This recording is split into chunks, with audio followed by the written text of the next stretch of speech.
I met my wife, June, when I was working at my previous company. June was my boss's secretary, and we would sometimes chat during work dinners and after hours drinks. These gatherings were often the highlight of my week because they gave me a chance to talk to her. I had always found June incredibly attractive, but I never worked up the courage to ask her out. I didn't want to make things awkward between us, especially since she worked so closely with my boss. One night, we all went out to celebrate a coworker's birthday. The atmosphere was lively and everyone was in high spirits. Drinks flowed freely, and soon enough the entire group was quite drunk. June and I ended up talking more than usual that night, sharing stories and laughing together. The more we talked, the more I felt drawn to her. As the night progressed, we found ourselves getting closer and closer. And before I knew it, we were at her place and making out. It was all consensual, and the chemistry between us was electric. I couldn't believe that this beautiful, intelligent woman had any interest in me. It felt like a dream. The next morning, as the initial haze of the previous night began to clear, June and I talked about what had happened. She told me that she had always had a crush on me, but was too shy to say anything. Hearing this was a revelation, and I confess I had felt the same way about her. We were both surprised and relieved to find out that our feelings were mutual. And that moment of honesty and vulnerability brought us closer together, and from then on, we started dating. June was always very upfront with me about her desire to eventually stop working. From the very beginning of our relationship, she made it clear that her ultimate goal was to be a homemaker and focus on raising our children, should we decide to have any. This was something she felt very strongly about, and it was important to her that I understood and respected her wishes. At first, I had some reservations about this idea. It wasn't because I had any issues with the concept of being the sole provider or because I doubted my ability to support us financially. The real reason for my hesitation was that I didn't want to rush into having children immediately after getting married. I've always been very goal-oriented, with a clear vision of what I want to achieve in life and a detailed plan for how to get there. I knew that starting a family too early could potentially derail these plans and disrupt the timeline I had set for myself. When I shared my thoughts with June, I explained that my primary concern was ensuring that we had a stable and comfortable life before bringing children into the world. I wanted us to have a solid foundation, which included buying our own home and achieving a certain level of financial security. I believed that it was important for us to be well prepared for the responsibilities and challenges that came with raising a family. Therefore, I asked her to consider continuing to work until we were more settled in our marriage. However, June had her own perspective on the matter. She felt strongly that as the man in the relationship, it was my duty to provide for her. This was a deeply ingrained belief for her, one that she felt very passionately about. I also sensed that her insistence on leaving her job was influenced by her experiences at work. As a secretary, she didn't earn a lot of money, and her boss, who was also my boss, didn't treat her with the respect she deserved. Her job was not fulfilling and left her feeling undervalued. Understanding where she was coming from, I didn't want to fight with her or escalate the situation into a bigger argument. I valued our relationship and wanted to find a way to make it work for both of us. After many heartfelt conversations and careful consideration, I agreed that when the time came for us to get married, she could leave her job. We decided that once we were married, I would take on the responsibility of providing for us financially, allowing June to pursue her dream of being a homemaker. This decision brought us to a mutual understanding and allowed us to move forward with our plans for the future. Unfortunately, June was fired from her job when she accused our boss of sexually harassing her. One night, she had to stay back late to work for him, and apparently that piece of junk human had gotten drunk and tried to grope her. When she told me what had happened, she was visibly shaken. I could see the distress in her eyes as she recounted how he had cornered her in his office. his breath reeking of alcohol, and made inappropriate advances. June, being the strong woman she is, slapped him and ran away. And when she told me the whole thing, my immediate reaction was outrage. I couldn't believe that someone could treat her or anyone in such a vile manner. I insisted that she file a formal complaint. The next morning, with her still trembling but determined, we went to the HR department where she detailed her experience. I also urged her to contact a lawyer to explore legal action against him. Our boss was a powerful man with a lot of influence in the company. As soon as he found out about the complaint, his first move was to fire June, claiming she was insubordinate and not performing her duties adequately. It was clearly his attempt to discredit her and protect his own position. I was furious and felt utterly betrayed by a company I had dedicated so much time and effort to.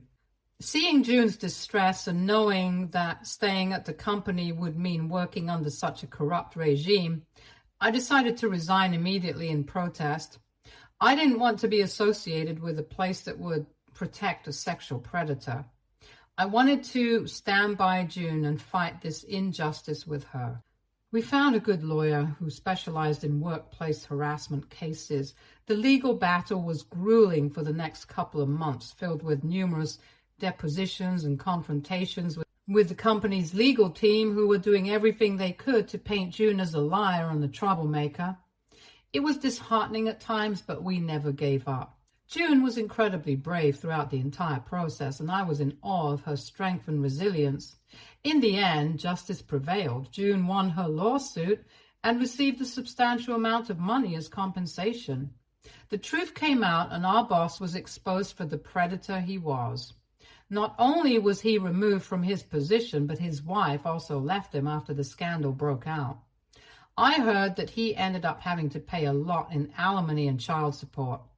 It was a satisfying conclusion to a very dark chapter in our lives. June and I emerged stronger from the ordeal, our bond even deeper than before. I knew by then that she was the kind of woman I would dedicate my whole life to, committed to making her happy. Given her situation without a job or a house, I asked her to move in with me. I had been paying rent from my emergency fund after leaving my previous job, and I was actively trying to find another position. Those days were wonderful for us. Despite the challenges we faced, our love grew and we hardly had any disagreements. We spent our days exploring the city, cooking meals together, and simply enjoying each other's company. June's presence brought a sense of warmth and comfort to my life that I hadn't experienced before. Eventually, I found a job that paid even better than my previous one. This new position not only relieved our financial worries, but also allowed us to start planning our future together. June, having received a substantial amount in compensation from her lawsuit, chose not to look for another job. Instead, she dedicated her days to activities that brought her joy and helped her heal from the traumatic experience she had endured. She started going to yoga classes, which helped her regain her sense of peace and balance. She also took up painting, a passion she had always wanted to pursue but never had the time for. I didn't blame her for choosing to do those things. She deserved to heal and find happiness after everything she had gone through. We settled into a comfortable routine, supporting each other in our respective pursuits and cherishing the time we spent together. However, I have to disclose that June was always a big spender from the beginning and overly generous to the people she loved. In contrast, I'm very scrupulous with my finances and try not to spend money unnecessarily. Initially, I tried not to let her spending habits affect me, but imagine coming home to find new things she had bought from the store every day, like an exercise bicycle, a new TV, even though my old one worked perfectly fine, huge speakers, and many other expensive items. I would gently ask her if these were really needed, and she would laugh and tell me how we needed to live life like royalty. I would just smile and nod, trying not to spoil her mood. June had a penchant for shopping for expensive brands and buying jewelry, not just for herself, but also for her mother and sister. They never gave her anything in return and only called her when they needed money. But she would still spend hundreds of dollars getting things for them whenever she went shopping. Her generosity was admirable, but it started to become a source of tension between us. While I appreciated her kind heart and the joy she derived from giving, I couldn't help but worry about the long-term implications of her spending habits. As you can already guess, June quickly burned through all the money she had received from her lawsuit. One day she told me her card had declined and asked me to check if there was an issue. I logged into her bank account on her laptop only to see that she didn't have enough balance left. My eyes almost popped out as I realized the amount of money she had spent so quickly. When I told her about the balance, she refused to believe it, insisting that it was probably the bank's fault. I asked her if she ever checked her balance, and she shrugged, saying she assumed she had a lot of money left and it wasn't like she had even bought a lot of things. I looked around the room, filled with her recent purchases, and gently reminded her that she had been buying non-stop every day since winning the lawsuit. This pissed off June, and she started to tell me that it was her money. I shouldn't mock her for how she spent it. I told her that I agreed it was her money and I wasn't mocking her, but simply reminding her that this is how money works. It isn't infinite. If she continuously spent money, then she shouldn't be surprised that she had nothing left. June became defensive, saying that she had gone through a traumatic experience and deserved to treat herself. I completely agreed with her, but I also pointed out that we needed to be mindful of our financial situation.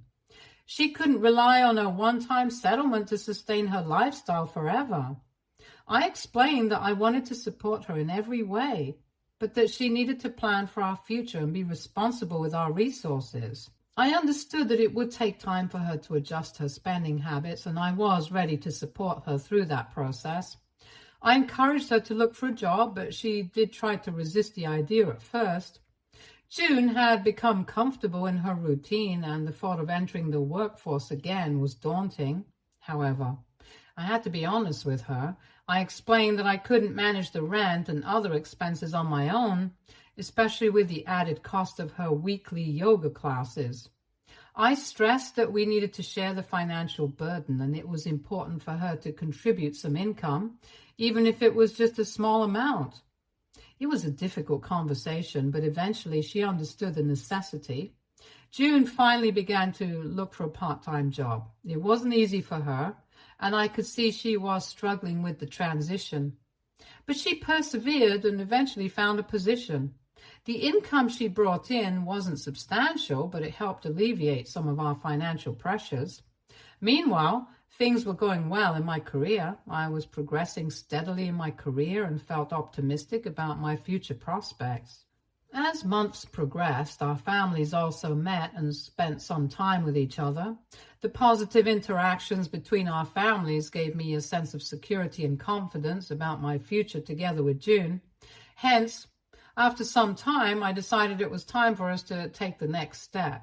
I knew June had always dreamed of an extravagant proposal, so I meticulously planned every detail to make it perfect.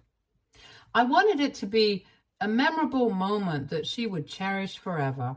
When the day finally arrived, I was nervous but excited. I poured my heart into the proposal, and when I asked her to marry me, she burst into tears of joy and immediately said yes. During our wedding planning, June was insistent that we needed to go all out in our marriage celebration. She believed that our wedding day should be a grand event filled with friends and family, creating memories that would last a lifetime. On the other hand, I believed that we didn't have to spend so much money on just one day. I thought we could use the money more wisely by investing it in a wonderful honeymoon or even saving it for our future together. Despite our differing opinions, June was adamant about having a lavish wedding. She wanted the day to be perfect, filled with joy and laughter, and shared with all the people who mattered to us. Although I didn't agree with her perspective, I decided to let her have her way. She was going to be my wife, and it was important to me that she was happy. I wanted to start our marriage on the right foot. Compromising on the wedding plan seemed like a small price to pay for her joy and the harmonious beginning of our life together. So we went ahead with the lavish wedding plans. Despite my initial reservation, seeing the excitement and joy in June's eyes as we prepared for the big day made it all worth it. The wedding turned out to be a beautiful, memorable occasion, just as she had hoped. Surrounded by our loved ones, we celebrated the start of our new life together in grand style. The first thing June did after we got married was quit her job. And she did this without asking me. I only found out when I noticed she no longer used her laptop like she used to when she worked. Instead, she spent her day sleeping on the couch watching TV. When I asked her about it, she sheepishly admitted that she didn't like working, and now that we were married, and since I had recently received a promotion with a salary increase, she wanted us to try for children. I was taken aback. This wasn't part of our plan. I had been very clear with her that I wanted us to buy a house first so we could raise our children there. She argued that those were just excuses and that we could raise our children anywhere. I told her that if that was the case, she should have talked to me about it before quitting her job. June retorted that her biological clock was ticking and she wanted to get pregnant soon. I told her that while I understood her concerns and definitely wanted us to have kids down the line, she couldn't just force me into these situations. For the first time, I stood by my words. Previously, I would always give in to her demands, but this time, I felt like I wasn't doing anything wrong. Was it really so bad that I wanted our children to have a family home to grow up in? I didn't want to bring a child into the world and be unable to provide them with good care, especially since June had left her job and we still had to pay for rent and other bills every month. I wanted to ensure we were financially stable before starting a family. I believed that was the responsible thing to do. I hoped that she would understand my perspective and see that my intentions were in the best interest of our future children and our lives together. However, June refused to accept this and involved her mother in our disagreement. Her mother called me later telling me how I was being a bad husband to June and how she and her husband had raised children with even less money. I listened respectfully, but I firmly told her that while she might have been comfortable raising children in poverty, I wasn't. I explained that I didn't need her opinion regarding my marriage and that she should not be calling me with unsolicited advice again. This led to a huge fight between June and me. She was furious that I had spoken to her mother that way, insisting that even her mother thought I was wrong. I remember feeling extremely pissed off by the whole situation. June couldn't see why I wanted us to be financially secure before starting a family, and her mother's involvement only made things worse. I didn't want to back down on something so important, even though it caused tension between us. Things only got worse for me after that. Since June didn't have a job, she used our joint account, which mainly had my money only, to pay for all sorts of personal expenses like her nail appointments, hair appointments, yoga classes, whatnot. At first, this was completely fine with me since I wanted my wife to take care of herself, but soon I noticed that she was withdrawing hundreds of dollars every month that were unaccounted for. This puzzled and concerned me, so I decided to confront her about it. One evening, as we were having dinner, I brought it up. I asked her directly what she was using the money for, but she tried to dodge the question, giving vague answers and changing the subject. My frustration grew, and after a few days of getting nowhere with my inquiries, I finally threatened to remove all the money from the joint account, reminding her that it was my hard-earned money after all. Faced with this ultimatum, June reluctantly confessed. She revealed that she had been giving the money to her sister, who was in dire need, because her husband had left her and their children. She tried to justify this by saying that her sister needed the money more than us, and that I should be more understanding. I was livid hearing her words. I felt betrayed and angry. While I was working long hours to secure our future and save up for a house, June was secretly giving away our money without even discussing it with me. It wasn't just about the money, it was about trust and respect in our marriage. That night, I barely slept. My mind was racing with thoughts of our future and how to protect our finances. The next day, I went to the bank and opened a personal account. I needed to ensure that the money I was working so hard for was safe and being used for our agreed upon goals. When I received the check from my work the next month, I deposited only half the money in our joint account and the other half in my personal account.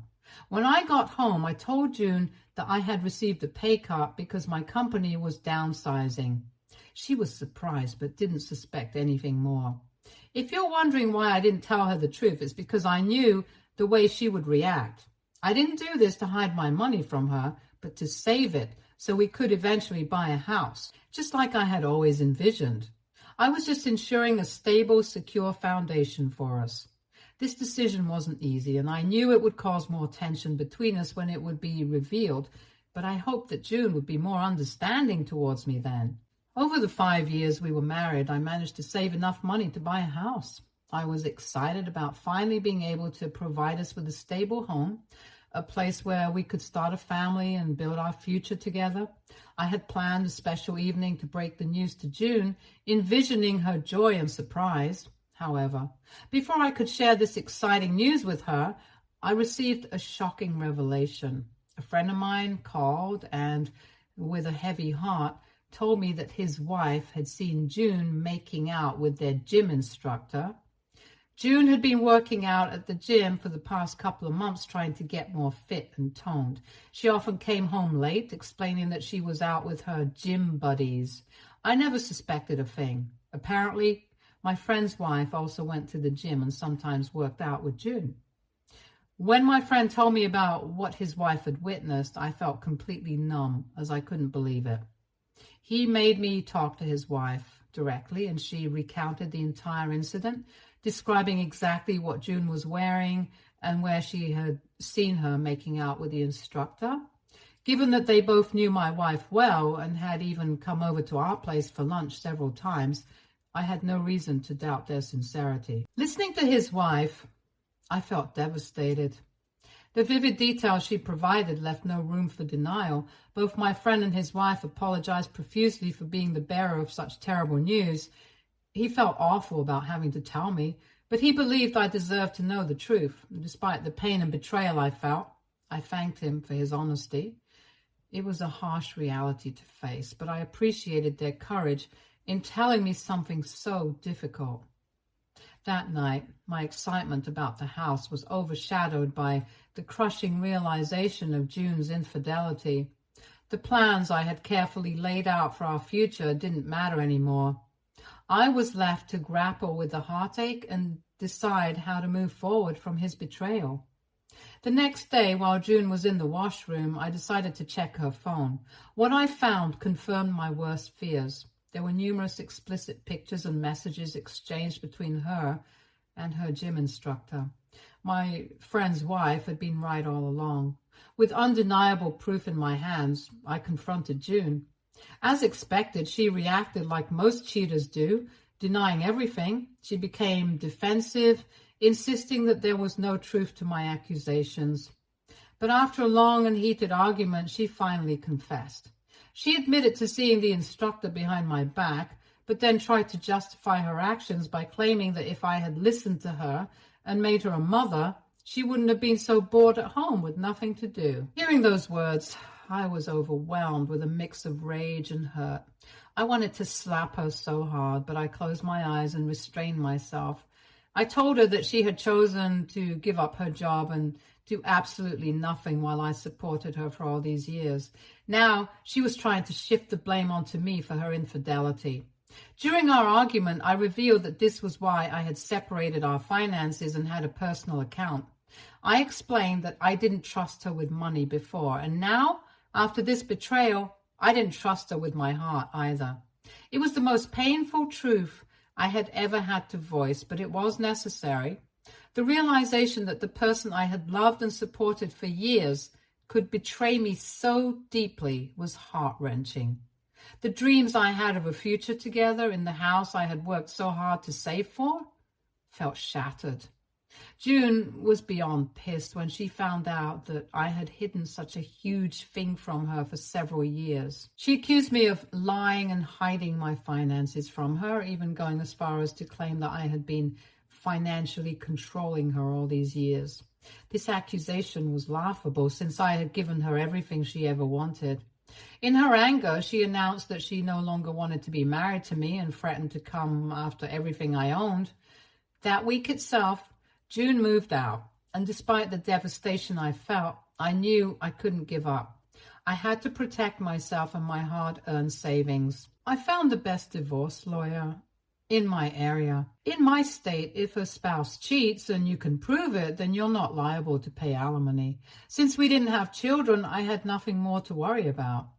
My lawyer was confident that we would win the case. We gathered all the evidence, explicit pictures, messages from my wife's iCloud account, which I still had the password for, testimonies from my friend's wife who had seen June with her gym instructor. With this proof in hand, we felt prepared for the legal battle ahead. In the end, the divorce proceedings went as my lawyer predicted.